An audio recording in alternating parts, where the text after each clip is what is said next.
அன்பு நண்பர்களே, இனிய வணக்கம்.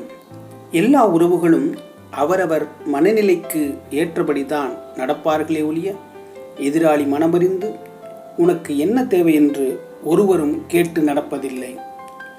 நான் இருக்கிறேன் என்ற உறவு கிடைத்தாலும் அது ஒருபோதும் நிரந்தரமாக இருக்கப் போவதில்லை.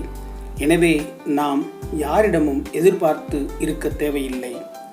நம்மை நாமே அணைத்துக் கொள்வோம், நம்மிடம் நாமே பேசிக்கொள்வோம், நமக்கு நாமே உரமேற்றிக் கொள்வோம். நம்மை பற்றி, நம் தேவை பற்றி, நம் வாழ்க்கை பற்றி யோசித்து முடிவு செய்து கொள்வோம். பிறரிடம் எதிர்பார்த்து ஏங்கி இல்லை என்று புழுங்கி சாவதை விட, எதுவாயிருந்தாலும் தைரியமாக எதிர்த்து நின்று முன்னேற்ற பாதைக்கு எடுத்துச் செல்ல மனதில் உறுதி கொள்வோம். நான் இருக்கிறேன் என்று சொன்ன உறவுகளெல்லாம் இன்று எப்படி இருக்கிற என்று ஒரு வார்த்தை கூட அவர்கள் நம்மிடம் கேட்கப் போவதில்லை.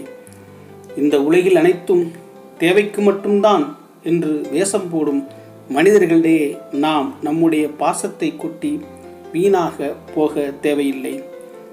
வாழ்க்கையில் நிறைய நாம் கற்றுக்கொண்டே இருக்கின்றோம். இந்த மனிதர்களிடம் மனிதாபிமானம் மனமுக்க மனிதர்களிடமும், மனிதாபிமானம் இல்லாத மனிதர்களிடமும், இரக்க குணம் உள்ள மனிதர்களிடமும், இரக்க குணம் இல்லாத மனிதர்களிடமும் எத்தனை உறவுகள் வந்தாலும் நமது நம்பிக்கையும், நமது தைரியமும், நமது தன்னம்பிக்கையும் தான் நம்மை வாழ வைக்கும்.